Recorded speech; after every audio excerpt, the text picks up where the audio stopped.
তোমাদের নিকটাত্মীয়গণ, আর সেই সম্পদ যা তোমরা অর্জন করেছ, আর সে ব্যবসা, যে ব্যবসার লসটারে ভয় পাও, আর সেসব সুরম্য বাড়িঘর যেগুলোকে তোমরা পছন্দ করো, এই সব কিছু যদি আল্লাহ, তার রাসূল এবং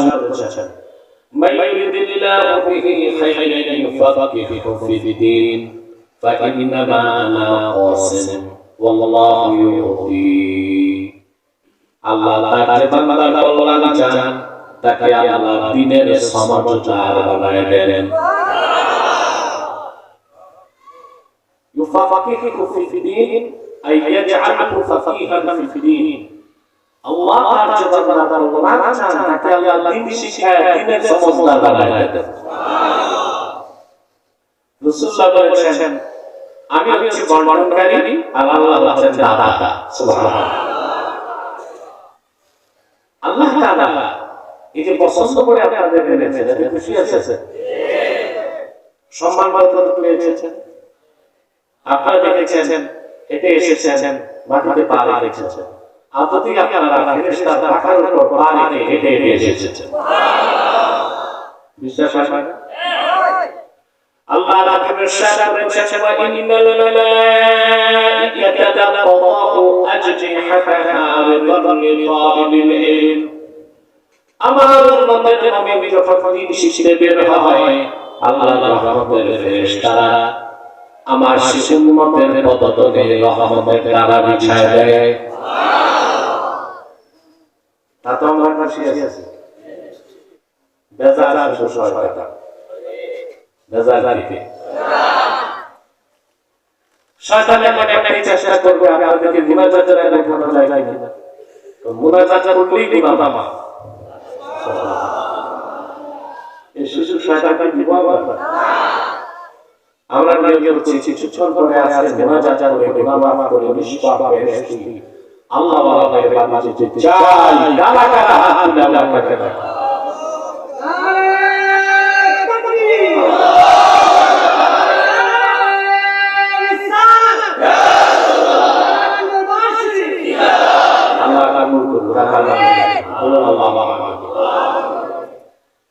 যে ভাইরা দাঁড়িয়ে আছেন, আপনারা বসে যান, আদব রক্ষা করে, কেউ দাঁড়িয়ে থাকবেন না, বরং দাঁড়িয়ে আসবেন, অত্যন্ত সফলতা অত্যন্তার সাথে বসে যাবেন, যেন আল্লাহ তাআলা মাহফিলের সব বরকত তাকে দান করেন। আজকে আমি আপনাদের সামনে তেলাওয়াত করেছি সূরা আলে ইমরান থেকে দুটো আয়াত, 31 এবং 32। একজন সফল মুমিন মুসলমান এক কথায় খাঁটি সুন্নি আল্লাহওয়ালা বুজুর্গ মানুষ হতে যা দরকার সব আল্লাহ এই আয়াতে বলে দিয়েছেন।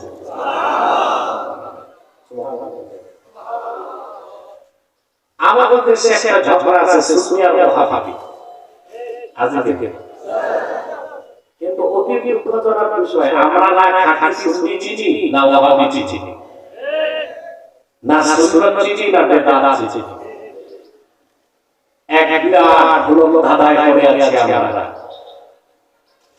খাঁটি মুমিন রাসূলুল্লাহর সাচ্চা উম্মত, আল্লাহর সাচ্চা বান্দা, সেই সুন্নি কিভাবে হবেন? এই কথা করে আল্লাহ তাআলা কোরআন শরীফে বলেছেন, আর সুন্নি ছাড়া কেউ নাজাত পাবে না, সুন্নি ছাড়া কেউ নাজাত পাবে না। সেজন্যই বলি আপনারা সুন্নিও চিনেন না, ওয়াহাবিও চিনেন না, সুন্নত চিনেন না, বেদাত চিনেন না। এই কথাগুলো আজকে আমি আলোচনা করব, খুবই মনোযোগ দিয়ে শুনতে হবে। আউযু বিল্লাহি মিনাশ শাইতানির রাজীম।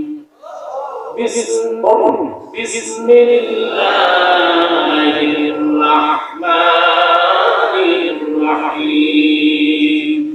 কুল ইন تحبون الله فاتبعوني يحببكم الله ويغفر لكم ذنوبكم والله غفور رحيم. قل أطيعوا الله والرسول تولوا فإن الله لا يحب الكافرين الله تعالى سورة آل عمران বলেন قل إن كنتم تحبون الله প্রিয় হাবিব মুহাম্মদ সাল্লাল্লাহু আলাইহি ওয়াসাল্লাম আপনি বলুন যদি তোমরা আল্লাহকে ভালোবেসে থাকো ফাত্তাবিউনি তাহলে আমার অনুসরণ করো তার মানে রাসূলুল্লাহর অনুসরণ করা ছাড়া আল্লাহকে ভালোবাসা আল্লাহকে পাওয়া সফল হওয়ার কোনো ব্যবস্থা নাই যদি আমার অনুসরণ করো কি হবে ইউহিব্বুকুমুল্লাহ স্বয়ং আল্লাহ তোমাদের ভালোবাসবে ওয়ায়াগফির লাকুম যুনুবাকুম তোমাদের জিন্দেগীর সমস্ত গুনাহকে মাফ করে দিবেন ওয়াল্লাহু গফুরুর রহিম আল্লাহ হচ্ছেন ক্ষমাশীল এবং অতি দয়ালু তারপর আল্লাহ কঠোর বার্তা দেন কঠোর বার্তা আমাদের দেশে 31 নম্বর আয়াত থেকে আলোচনা হয় কিন্তু 32 নম্বর আয়াতে আলোচনা হয় না 31 নম্বর আয়াত থেকে আলোচনা হয় কিন্তু 32 নম্বর আয়াত থেকে ওখানে আল্লাহ কঠোর কথা বলছেন قل أطيعوا الله والرسول فإن تولوا فإن الله لا يحب الكافرين প্রিয় হাবিব মুহাম্মদ সাল্লাল্লাহু আলাইহি ওয়াসাল্লাম আপনি বলুন তোমরা আল্লাহর ইবাদত করো আল্লাহর রাসূলের ইবাদত করো যদি তারা এই কথা থেকে মুখ ফিরিয়ে নেয় আপনি তাদেরকে জানিয়ে দেন ইন্নাল্লাহা লা ইউহিব্বুল কাফিরিন তারা মুসলমান হতে পারে না তারা কাফের আর কাফেরদের আল্লাহ কখনো ভালোবাসেন না রাসূলুল্লাহর অনুসরণটা বুঝি কিনা অবশ্যই রাসূলুল্লাহর অনুসরণ যে করবে না ওনার আনুগত্য যে মানবে না আল্লাহ ফতোয়া দিয়েছেন তারা কাফের আর কাফেররা কখনো ধর্ম পালন করে সাধনা করে ইবাদত করে বندگی করে আল্লাহর ভালোবাসা পেতে পারে না শয়তানের খবরই তারা করবে ঠিক না এই কথাগুলো বুঝছেন খুব মনোযোগ লাগবে কথা বলতে পারছেন না বুঝলে ময়দানে লড়াই করবেন কেমনে এই যে এখন বাউলদের উৎপাত বেড়ে গেছে আর আমাদের দেশে অনেক সুন্নি বক্তা বাউলদেরকে সুন্নি মনে করে নাউযুবিল্লাহ বাউলরা যদি সুন্নি হয় তো মুসলমান কি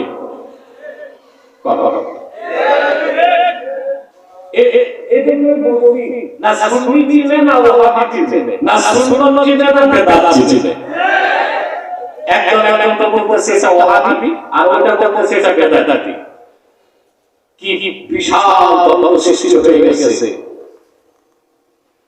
রাসূলুল্লাহর অনুসরণ ছাড়া ওনার শরীয়ত না মেনে ওনার দ্বীনকে বিশ্বাস না করে মুসলমানই হওয়া যায় না সুন্নি ওয়াহাবি বহু করে বাউলরা তো রাসূলুল্লাহর শরীয়ত মানে না কথা বলো রাসূলুল্লাহর শরীয়তকে বিশ্বাস করে না তারা কাফের জিন্দিক মুসলমানদের সাথে তাদের লড়াই হচ্ছে আবশ্যক এটা কোনো সামান্য লড়াই নয় আল্লাহ 32 নম্বর আয়াতে স্পষ্ট করে দিয়েছেন মুহাম্মদ সাল্লাল্লাহু আলাইহি ওয়াসাল্লামের আনুগত্য বা অনুসরণ যারা করবে না তারা কাফের কোন ধর্ম কর্ম মতবাদ বন্ধন মেনে তারা আল্লাহকে পেতে পারে এই আয়াতগুলো কেন নানান হয়েছে ইমাম কুরতুবী লেখেন মক্কায় যারা কুরাইশ ছিল কাফের ওরা কিন্তু আল্লাহকে বিশ্বাস করত এটা জানেন আবু জাহেল আল্লাহকে বিশ্বাস করত আবু জাহেল ঘৃণা করে না কোন মুসলমান শুনছেন যে সন্তানের নাম আবু জাহেল রাখছে মুসলমান ভাষা নাম রাখে hockey city balance city Mizan nut board জুতা চপ্পল এই নাম রাখে কিন্তু দুইটা নাম রাখে না আবু জাহেল আর ইয়াজিদ আবু জাহেলের নাম রাখে না আর ইয়াজিদের নাম ঠিক কিনা? এই আবু জাহেল সমস্ত কাফেররা আল্লাহকে বিশ্বাস করত। এটা আমার কথা না।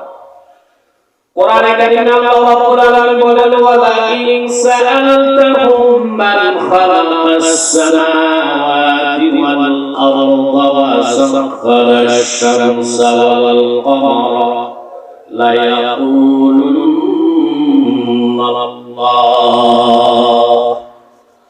আল্লাহ রাব্বুল আলামিন বলেন, প্রিয় হাবিব মুহাম্মদ সাল্লাল্লাহু আলাইহি ওয়াসাল্লাম, যদি আপনি মক্কার কাফের কুরাইশদের জিজ্ঞেস করেন এই আকাশ ও জমিনকে সৃষ্টি করেছেন চাঁদ আর সূর্যকে কে নিয়ন্ত্রণ করেন, এই মুশরিক কাফেররা জবাব দিবে, যিনি আকাশ ও জমিন সৃষ্টি করেছেন চাঁদ আর সূর্যকে নিয়ন্ত্রণ করেন তিনি আর কেউ নন, তিনি হলেন আল্লাহ।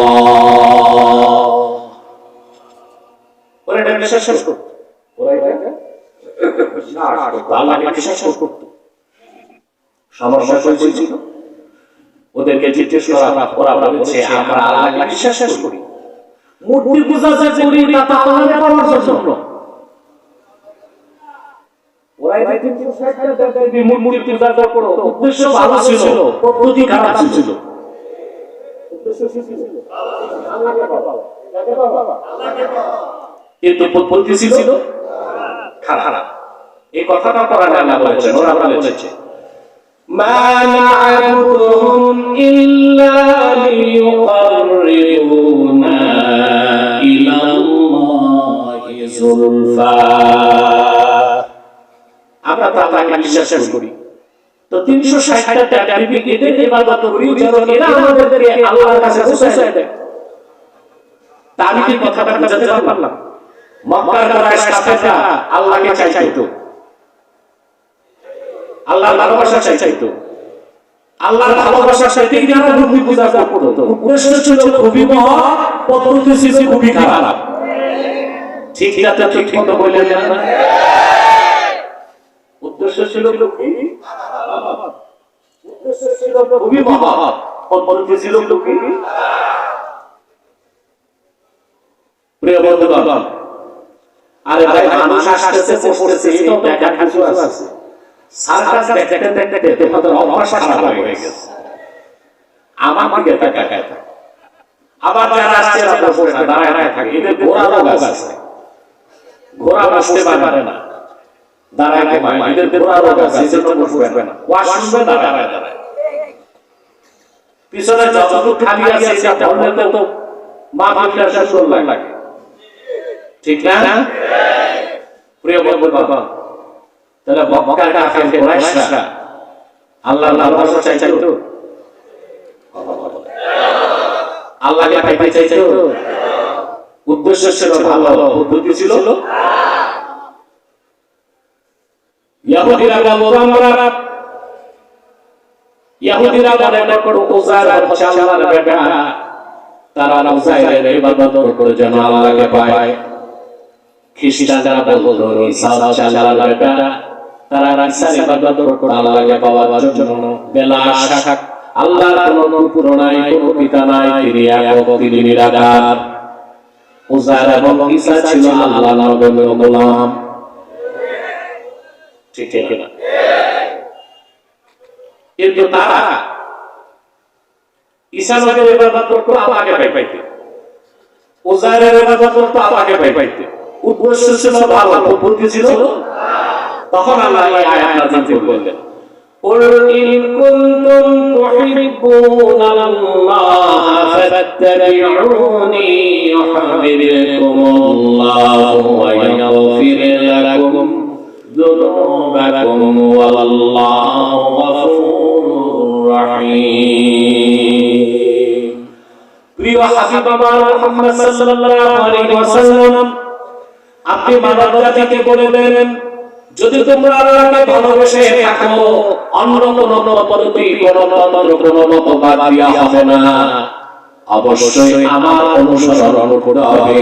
আমার অনুসরণ বাদ দিয়ে আল্লাহকে পাওয়ার কোন ধরনের ব্যবস্থা নাই। যদি আল্লাহকে ভালোবেসে থাকো ফাত্তাবিউনি, আমার অনুসরণ করো। কারণ আমার অনুসরণের বাইরে, আমার আনিত দ্বীন ও শরীয়তের বাইরে মন মানো বাবা কোনো অন্য ধর্ম তন্ত্র আদর্শ মেনে আল্লাহ পর্যন্ত পৌঁছা সম্ভব নয়, আল্লাহকে পাওয়া সম্ভব নয়, আল্লাহর ভালোবাসা লাভ করা সম্ভব নয়। মুক্তি ও নাজাতের কোনো ব্যবস্থা নাই। ঠিক এই মুহূর্তে আমি একটা শিক্ষা উল্লেখ করব। সাবাক বলবো, এই যে বাউলরা, ফকিররা আর সুফিবাদী ধর্মপীররা প্রচার করে, বাংলাদেশে প্রচার করে যে যে ধর্ম নিয়ে আছে থাকুক না, সবাই তো সবটাই চায়। এখন যে ধর্ম পালন করুক, তার ধর্ম পালনের মাধ্যমে সবটাকে পেতে পারে, এই কথাটা কি কোরআনের পক্ষে না বিপক্ষে? যার কথা কোরআনের বিপক্ষে সে মুসলমান না কাফের। অপবাদে আমাকে আব্বাসি কথায় কথায় কাফের বলে বলি তো, কথায় কথায় যদি তোমার দেশের বক্তারা, ভণ্ডপীরেরা, বাউলরা, শয়তানগুলো কাফের হয়, আমার কথায় কথায় কাফের বলতেই হয়। আমি ডাক্তার, চিকিৎসক, যে রোগীর যে রোগ দেখে এটা বলে দিই, আমার মাথায় রোগী বাবাকে বলে দেওয়া তার এই রোগ হয়েছে। একজন দায়ী আল্লাহ রেখে আছে বেশি কোনো কাজ, তাহলে এখান থেকে একটা শিক্ষা আমরা পেয়ে গেলাম।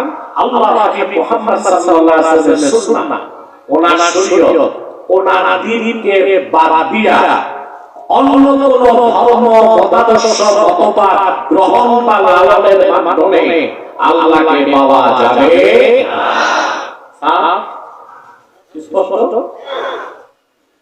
প্রিয় বন্ধুগণ, এখন আসুন, আল্লাহ বলেছেন তোমরা যদি আল্লাহকে ভালোবাসে থাকো।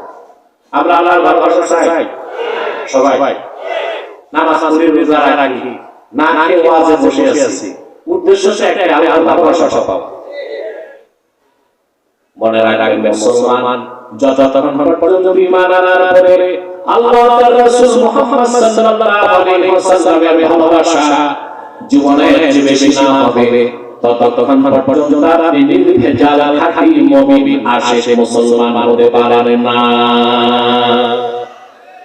পারবেন? আমি আপনাদেরকে কিছু দলিল দিচ্ছি কোরআন আর সুন্নাহ থেকে। তাফসীর কুরতুবী এসেছে, لما أمر رسول الله صلى الله عليه وسلم بالهجرة من مكة المكرمة إلى المدينة المنورة، جعل الرجل يقول لأبيه والأب لابنه والأخ لأخيه والرجل لزوجته إنا قد أمرنا بالهجرة. رسول الله صلى الله عليه وسلم হিজরতের আদেশ করেছেন যে মক্কা থেকে সবাইকে মদিনা মুনাওয়ারায় হিজরত করতে হবে।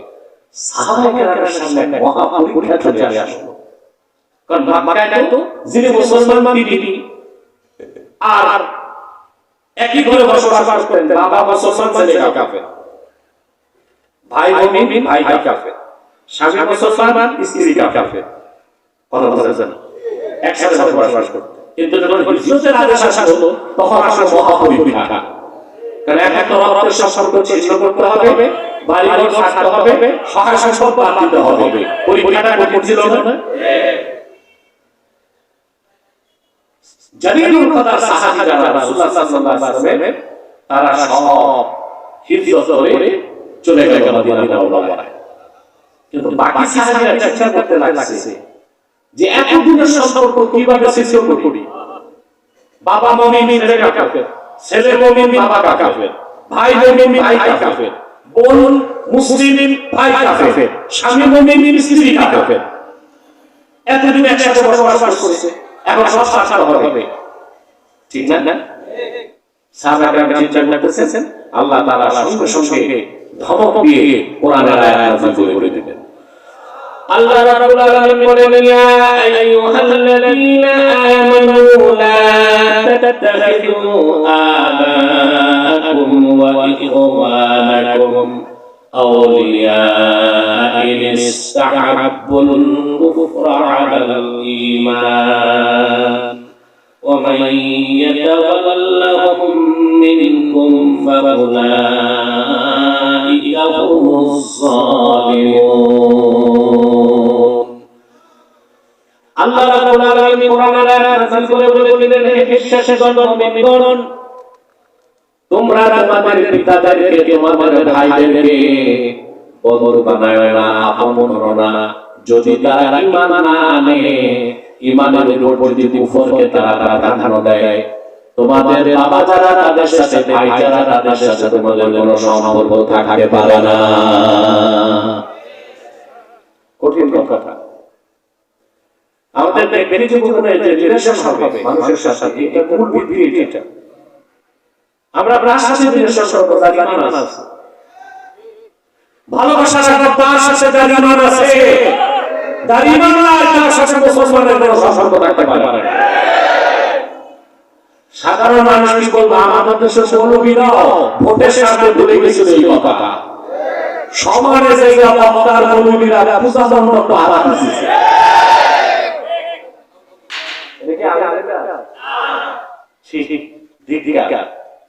দুই পয়সা ভোটের জন্য মানুষ ঈমান নষ্ট করে। আরে ভাই, কাফের মুশরিক অমুসলিম যারা, তাদেরকে মানবিক সাহায্য করতে পারবে।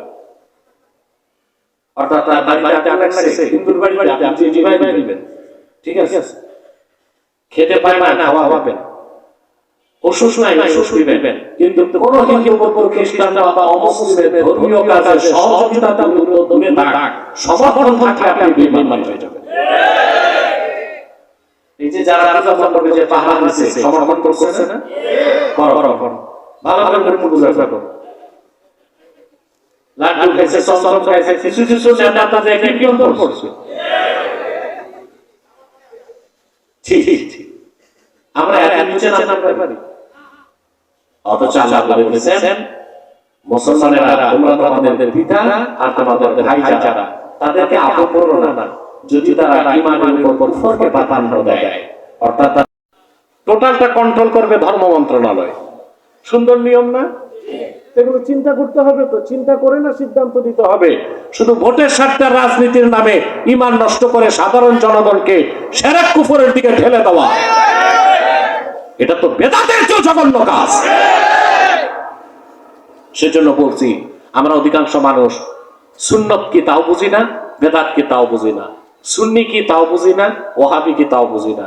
নিজেরা কয় নাম্বার মুসলমান হয়েছে তাও টের পাই নাই।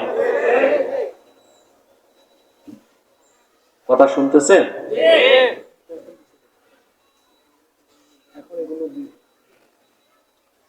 প্রিয় বন্ধুগণ, কথা শুনতেছেন? তাহলে আমাদের এখানে একটা শিক্ষা, কাফের মুশরিক অমুসলিমদের সাথে মানবিক সম্পর্ক রাখা যাবে। মানবিক সম্পর্ক মানে হিন্দুর বাড়িতে আগুন লাগছে, মুসলমানরা যে পানি দিয়ে নিভাই দিবে। অমুসলিম হিন্দু খেতে পায় না, আপনি তার খাদ্য দিবেন, বস্ত্র নাই বস্ত্র দিবেন, বিপদে পড়ছে সাহায্য করবেন, কিন্তু তার ধর্মীয় কোনো কাজে মৌন সমর্থনও দিতে পারবেন। মনে থাকবে, সাহাবায়ে কেরামের বিরাট এক দল হিজরত করে মদিনা শরীফ চলে গেলেন এই আয়াত নাজিলের পর। তারপরও কিছু সাহাবী চিন্তা করতেছেন, এতদিনের সম্পর্ক কি করে সারি, মক্কায় বাড়ি আছে, সম্পদ আছে, এগুলো কি করব? কথা বুঝতেছেন? তখন আল্লাহ চূড়ান্ত আয়াত নাজিল করছেন।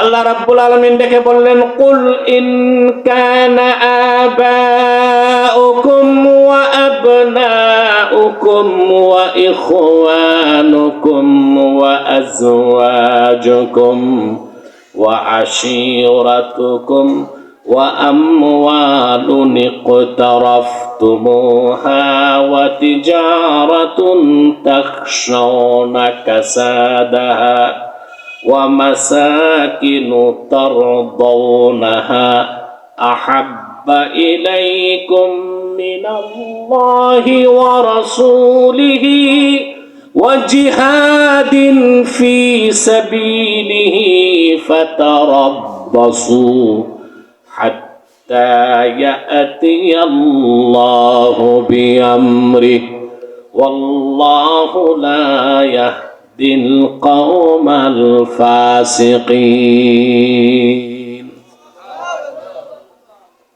মুসলমান কান পেতে শোনো, হৃদয়ের পাতায় লিখে নাও আল্লাহর কথা। আল্লাহ ডেকে বললেন, প্রিয় হাবিব আমার মুহাম্মদ সাল্লাল্লাহু আলাইহি ওয়াসাল্লাম, আপনি বলুন, ইন কানা আবাউকুম, গণনা করেন, ইন কানা আবাউকুম ওয়া আবনাউকুম ওয়া ইখওয়ানুকুম ওয়া আজওয়াজুকুম ওয়া আশীরাতুকুম ওয়া আমওয়ালুন ইকতারাফতুমুহা ওয়া তিজারাতুন তাখশাউনা কাসাদাহা ওয়া মাসাকিনু তারদাউনাহা।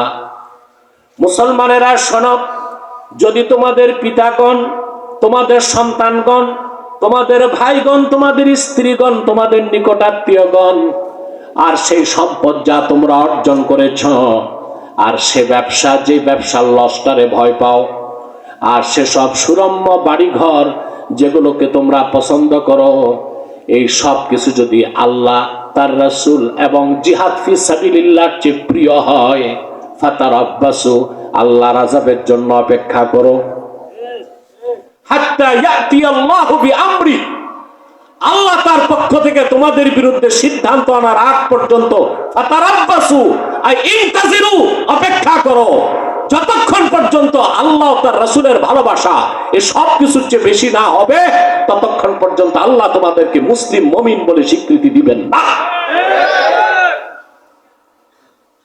আর একজন সাহাবীও এই আয়াত নাযিলের পর মক্কা মুকাররমায় থাকলেন না।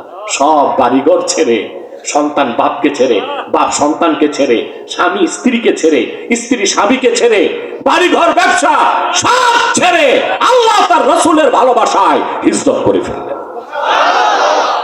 সুবহানাল্লাহ। সাহাবায়ে কেরাম আল্লাহর পরীক্ষায় উত্তীর্ণ হয়েছেন এবং আল্লাহকে প্রমাণ দিয়েছেন, আল্লাহ জীবনের চেয়ে বেশি তোমাকেও তোমার রাসূলকে ভালোবাসে, প্রমাণ দিয়েছে। আমি একটা দৃষ্টান্ত দিচ্ছি। রাসূলুল্লাহ সাল্লাল্লাহু আলাইহি ওয়াসাল্লামের একজন জলিলুল কদর সাহাবী ছিলেন মুসআব বিন উমাইর রাদিয়াল্লাহু তাআলা। কি নাম ছিল? মুসআব ইবনে উমাইর রাদিয়াল্লাহু তাআলা। রাসূলুল্লাহ সাল্লাল্লাহু আলাইহি ওয়াসাল্লামের জলিলুল কদর সাহাবী, গোটা আরবে শ্রেষ্ঠ ধনীদের একজন ছিলেন তিনি। আসমাউর রিজালের কিতাবে এসেছে, মুসআব বিন উমাইর ইসলাম গ্রহণের আগে তার সম্পদ কি ছিল তার কোনো হিসাব নাই। প্রত্যেক দিন তিনি তার দস্তরখানে 70 জন মেহমানকে বসাতেন। সুবহানাল্লাহ বলবেন। কয়জন মেহমান? মেহমানদের সামনে খাবার পরিবেশন করতেন সোনা রূপার বাটিতে। আপ্যায়নের পরে বাটি ঘটি একটাও ফেরত নিতেন না, সোনা রূপার বাটি মেহমানদেরকে হাদিয়া করে দিতেন। এরকম একজন মহান ধনী ব্যক্তির নাম মুসআব ইবনে উমাইর। তিনি ইসলাম গ্রহণ করলেন। ইসলাম গ্রহণের সাথে সাথে তার সহায় সম্পদ সব কিছু বাদ দিলেন, বাবা ছাড়লেন, মা ছাড়লেন। বদর যুদ্ধ তিনি রাসূলুল্লাহর পক্ষে যুদ্ধ করতে গেলেন। সুবহানাল্লাহ কইবেন। আপনার কি মাহফিলে না কবরস্থানে? এটা বুঝবো কেমন? আগে বুঝাইতে তো হবে, থাকলে হবে না, আওয়াজের সাথে থাকতে হবে।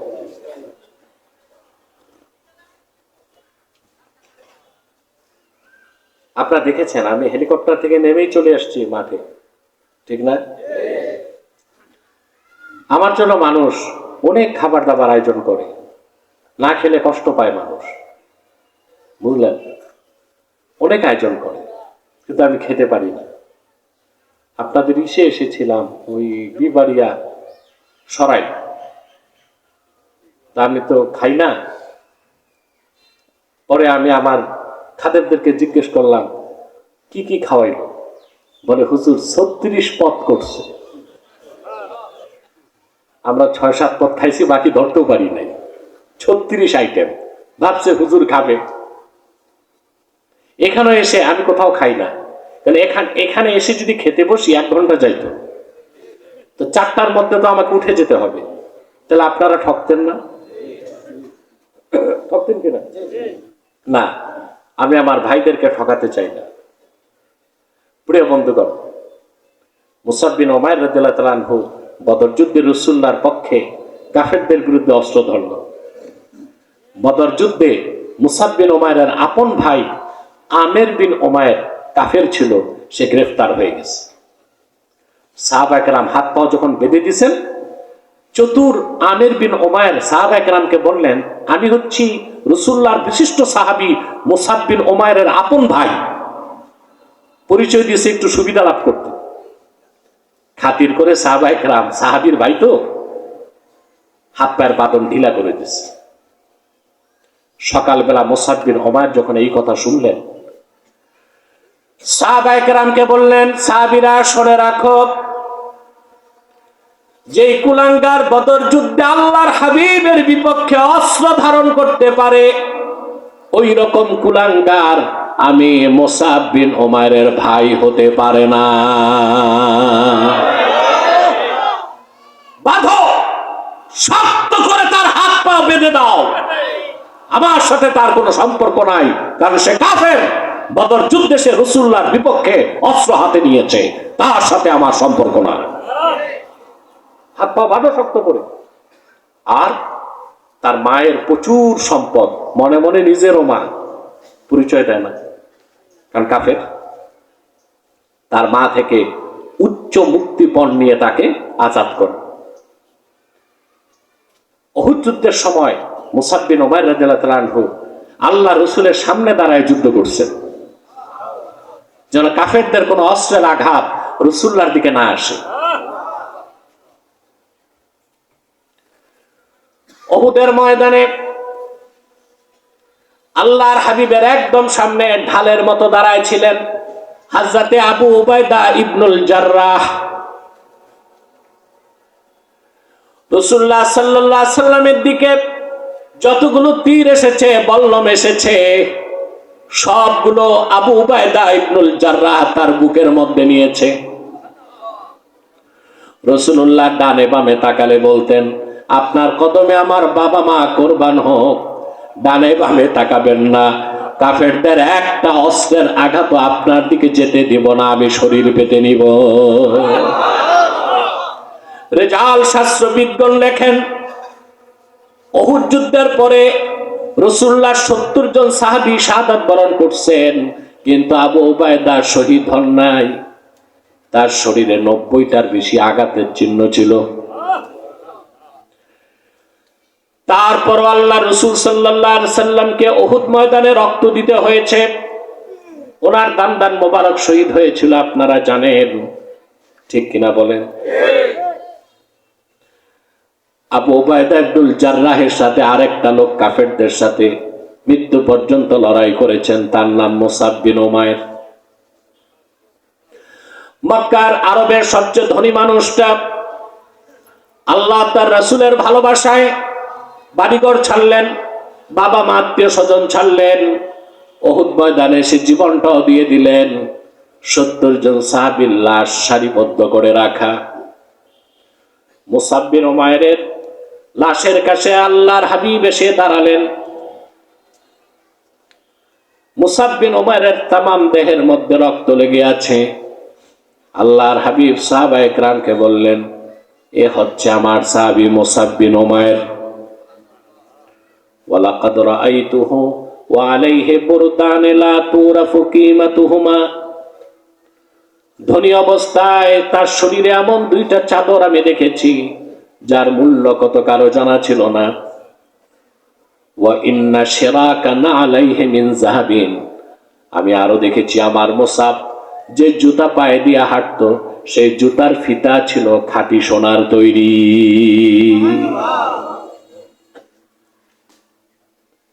উহুদ যুদ্ধে সাহাবায়ে কেরামের গোসল হয় নাই, শুধু জানাজা হয়েছে।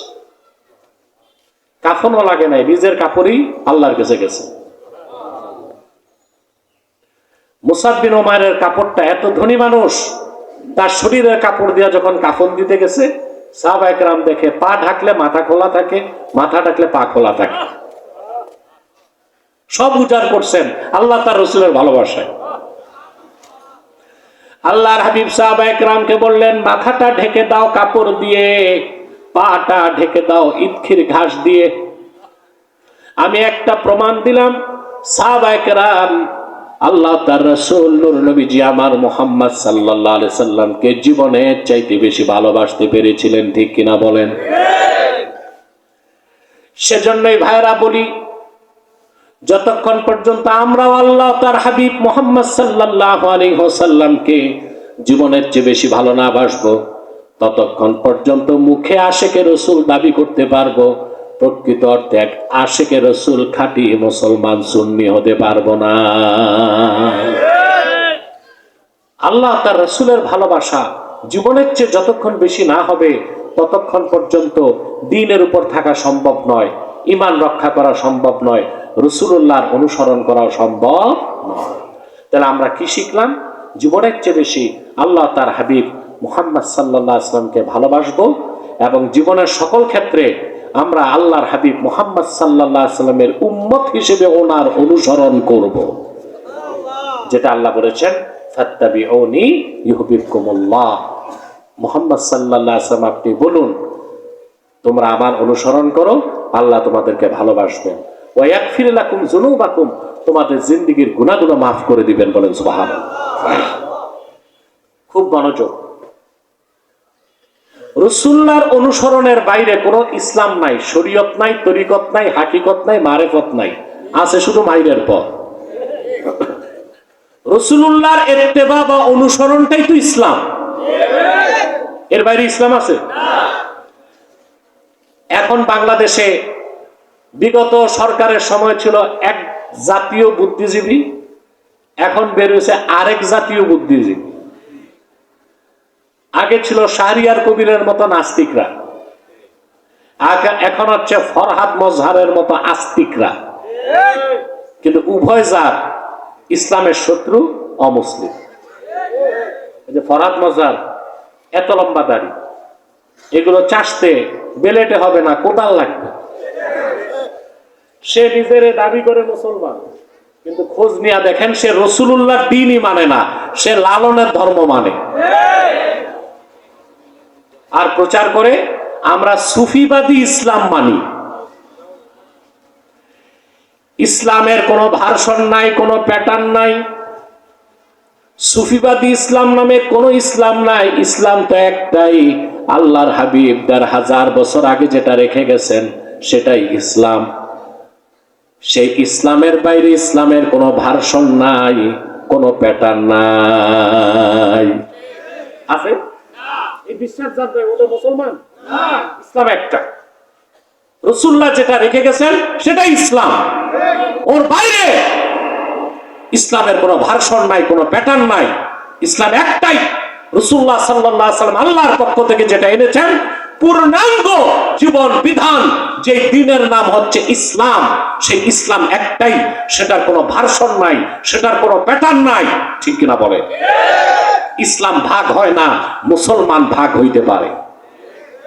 ইসলাম ভাগ, মুসলমান ভাগ হইতে পারে। এখন বলে আমরা রাজনৈতিক ইসলাম মানি না। ইসলাম রাজনৈতিক এটা বলছে কি? ইসলামী রাজনীতি পূর্ণাঙ্গ ইসলাম নয়, পূর্ণাঙ্গ ইসলামের অংশ।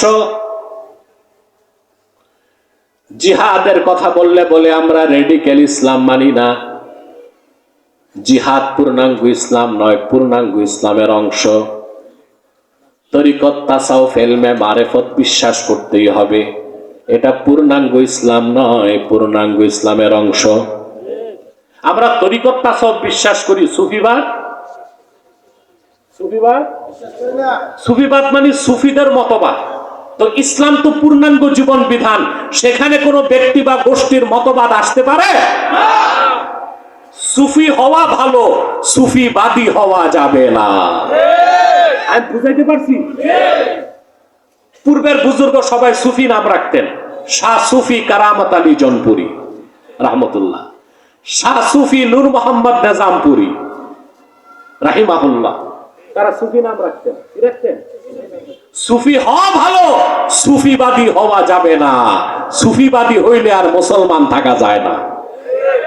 এই যে লালন, লালন ছিল সুফিবাদী। কি ছিল? সুফিবাদী। আর লালনের ধর্ম যারা মানে, বাউলরা শরীয়তি মানে না। তাহলে রাসূলুল্লাহর উম্মত দাবি করার অধিকার তাদের আছে? বর্তমানে দেশে বাউলদের সাথে খুব দ্বন্দ্ব চলতেছে মুসলমানদের। আচ্ছা ভাই, বাউলরা গান গাচ্ছিল, আলেম ওলামা যে গানের আসর ভেঙে দিছে, তাইলে না বলা যেত এটা বাড়াবাড়ি? ঠিক না? পায়ে পাড়া দিয়ে লাগছে, পায়ে পা দিয়ে লাগছে, এরকম ঘটনা ঘটছে। এক কুখ্যাত বাউল আমার আল্লাহর শানে বেয়াদবি করছে।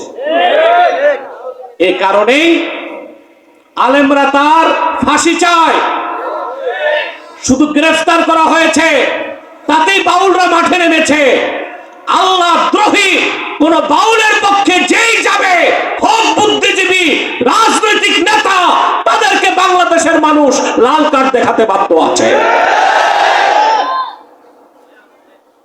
বাংলাদেশে বাউলদেরকে কেউ মানে নাই। বাউলরা পক্ষ নিছে তাদের শয়তান নেতার। আমাদের দ্বন্দ্বটা হচ্ছে ওই যেটা শয়তানটা, বড় শয়তানটার নাম কি? আবুল। এটা আসলে আবুল। সে তো আল্লাহর শানে বেয়াদবি করছে। এটাকে মুসলমান মেনে নিতে পারে? এখন তার পক্ষ যারা নিছে, স্বাভাবিকভাবেই তারা মুসলমানদের শত্রু হয় কিনা? কথা বলেন। আল্লাহর শানে, রাসূলুল্লাহর শানে বেয়াদবি করবে, ইসলাম নিয়ে কটূক্তি করবে। আমরা আন্দোলন করলে নাস্তিকরা বলবে বাক স্বাধীনতা। কি বলে? বলে এটা ফ্রিডম অফ স্পিচ, বাক স্বাধীনতা।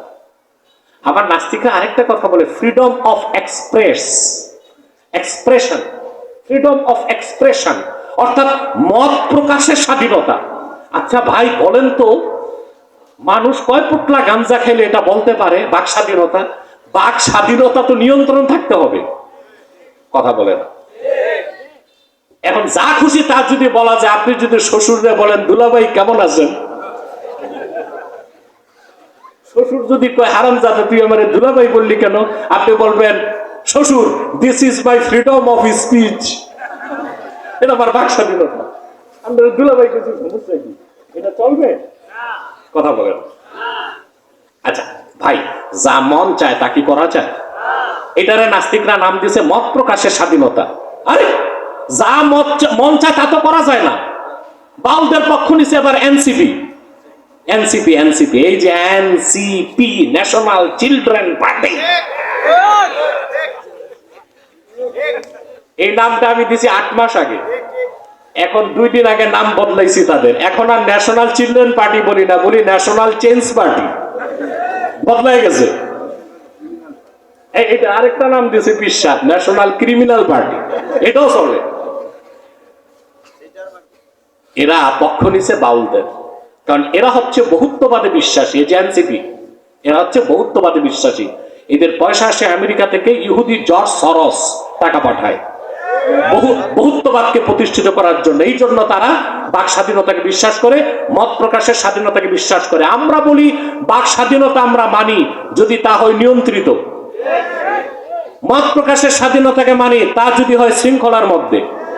এখন যা খুশি তাই যদি মনে চাইলে করা যায়, তো এনসিপির নেতাদেরকে বলবো, মনে করো তোমরা মতিঝিলে সমাবেশ করতেছো, আর কারো মন চাইলো প্যান্ডেলের উপর উঠে তোমাদের মাথায় পেশাব করে দিল, অপরাধ হবে? মত প্রকাশের স্বাধীনতা। কথা বলে। ফরহাদ মজহারকেও বলবো, তুমি মত প্রকাশের স্বাধীনতা, আমরা যদি পাই তোমারে ঢাকায় কোদাল দিয়া দাড়িগুলো চাইসা দিব, এটা আমাদের মত প্রকাশের স্বাধীনতা। আল্লাহর শানে, রাসূলুল্লাহর শানে, ইসলামের শানে, আল্লাহ তার রাসূলের শানের খেলাফ, ইসলামের শানের খেলাফ, ঈমান ইসলাম কোরআনের বিরুদ্ধে কথা বলা বাক স্বাধীনতা নয়, ইসলাম দ্রোহিতা। ইসলাম দ্রোহীর একমাত্র শাস্তি হচ্ছে মৃত্যুদণ্ড।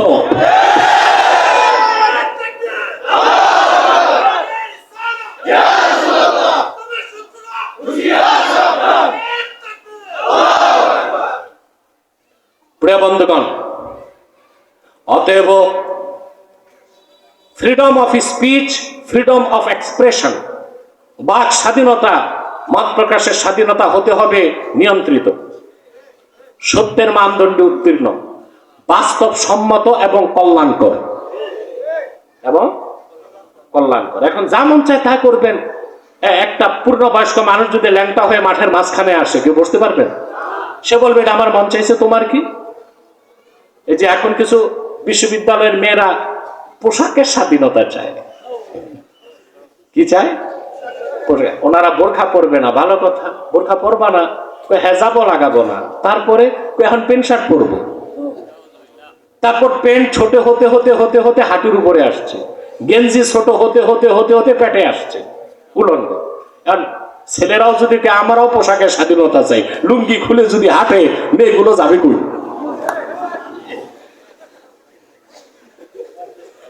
তাহলে মত প্রকাশের স্বাধীনতা হতে হবে নিয়ন্ত্রিত, শৃঙ্খলিত, সত্যের মানদণ্ডে উত্তীর্ণ, বাস্তব সম্মত এবং কল্যাণকর। ঠিক কিনা ভাই? তাহলে কথাগুলো আশা করি আপনাদেরকে বুঝাতে পারছি। আমি আমার ঘড়ি টড়ি নাই, টাইম দেখি নাই, সময় কত? আল্লাহ, 1 ঘন্টা তো হয়ে গেছে, আমি তো টের পাই নাই। আল্লাহ করিম, আর 10-15 মিনিট কষ্ট করবেন। যে যে ভাইগুলো দাঁড়ায় আছেন, আল্লাহর রাস্তে বসেন না একটু। আমি জানি না আপনারা কে কে খান বাহাদুর আসানুল্লাহ নাতিপুতি। আল্লাহর হস্তে প্যান্ডেলটা মাশাআল্লাহ আল্লাহ ভরে দিছেন, একটু জায়গা ডান পাশে আছে, এই জায়গাটা পুরা করে বসেন। আসুন আসুন, বসুন।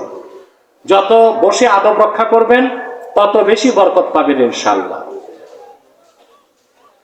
আমার বন্ধুগণ, আমি আনন্দিত আপনাদের এখানে এসে। তার কারণ কি জানেন?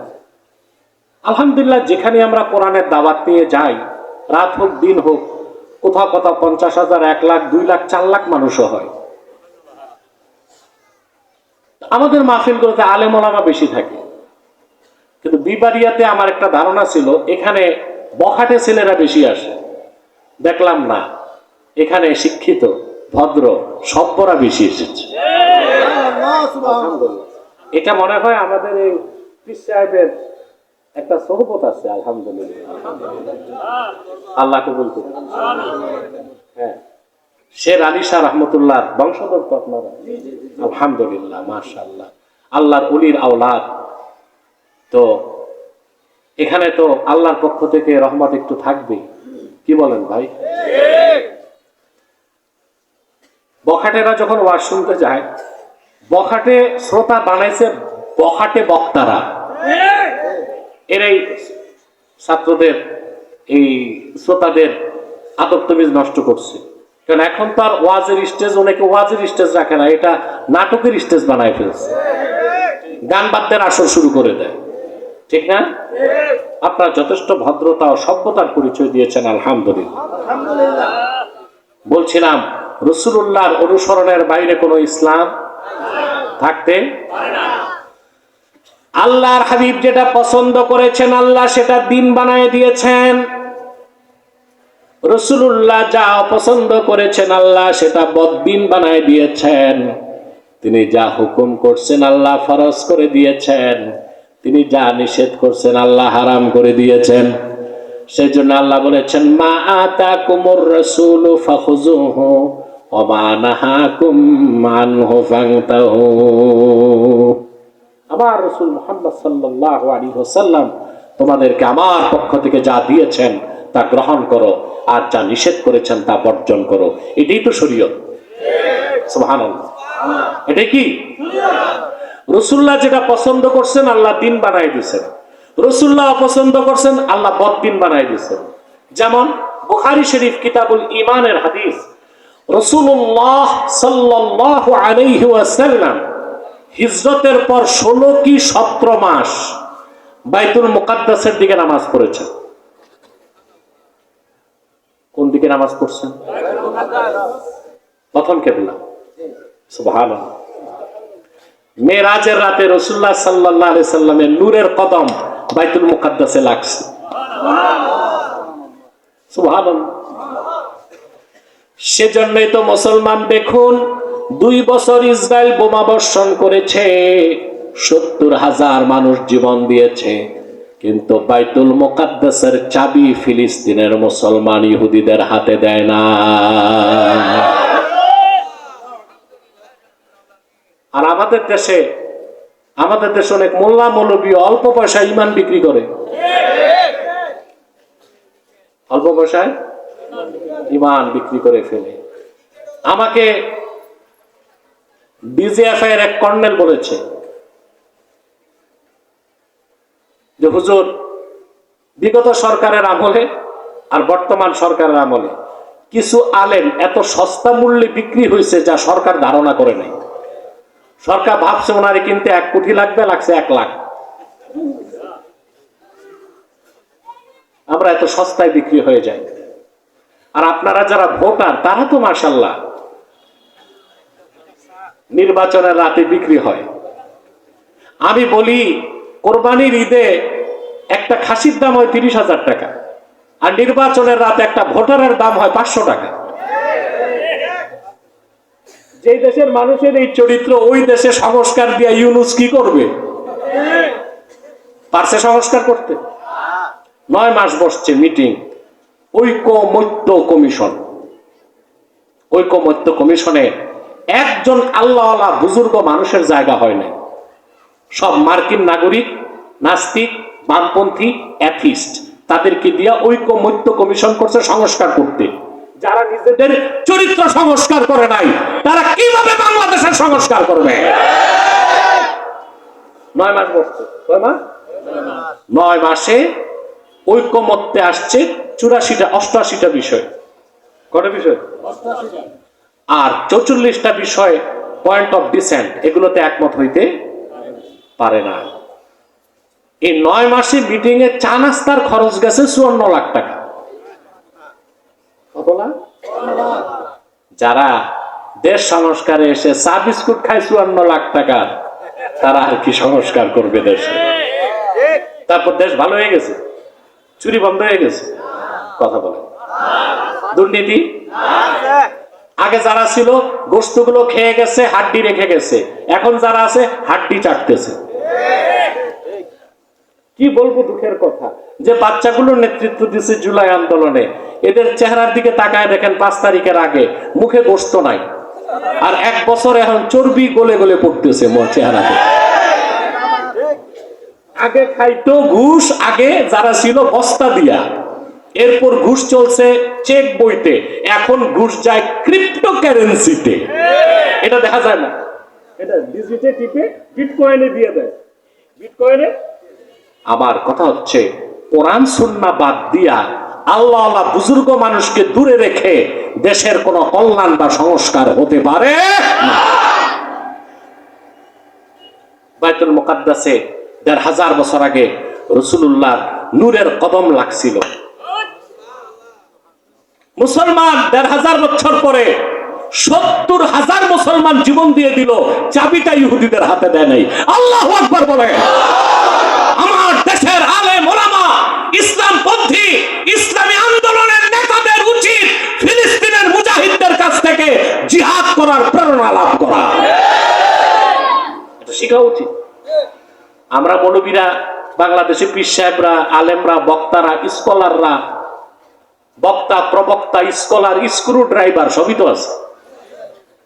আমরা শুধু খাওয়াটা শিখছি, ঠিক না? আরামে ঘুমাইতে শিখছি। কিন্তু এই পৃথিবীর বিভিন্ন জনপদে মুসলমান ইসলামের জন্য রক্ত দিচ্ছে, সেটা দেখি না আমরা। তাদের থেকে আমাদের অনুপ্রেরণা লাভ করা উচিত। তো প্রথম কিবলা বাইতুল মুকাদ্দাস। মদিনা মুনাওয়ারাতে যাওয়ার পর রাসূলুল্লাহ সাল্লাল্লাহু আলাইহি সাল্লাম 16 কি 17 মাস বাইতুল মুকাদ্দাসের দিকে নামাজ পড়ছেন, কিন্তু রাসূলুল্লাহ দিলের টানটা ছিল কাবার দিকে। আল্লাহ রাসূল একবারও আল্লাহর কাছে মুখে বলেন নাই, বারবার আকাশের দিকে তাকাতেন। তার কারণ রাসূলুল্লাহ মনে করতেন আল্লাহ তো সবই জানেন। কোরআন সাক্ষ্য দেয় আল্লাহ তাআলা কোরআন শরীফে বলেন কদ নারা তাকাল্লুবা ওয়াজহিকা ফিস সামা। হাবিব আমার মুহাম্মদ সাল্লাল্লাহু আলাইহি ওয়াসাল্লাম, আপনার নূরের চেহারা মোবারকটা বারবার আকাশের দিকে তাকান। আপনি বারবার আকাশের দিকে তাকান, আপনার নূরের চেহারা মোবারক বারবার আকাশের দিকে যায়। এটা দেখতে আমি আল্লাহর ভালো লাগে, আমি দেখি। আপনার মন যেটারে কেবলা বানাতে চায়, অচিরে আমি আল্লাহ সেটারই কেবলা বানায় দিব।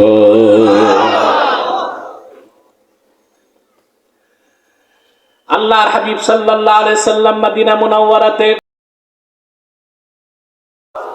রাসূলুল্লাহ সাল্লাল্লাহু আলাইহি ওয়াসাল্লাম বলেছেন, মান ইউরিদিল্লাহু বিহি খায়রান ইউফাক্কিহু ফিদ-দীন ফাইন্নামা আনা কাসিম ওয়াল্লাহু ইউতি।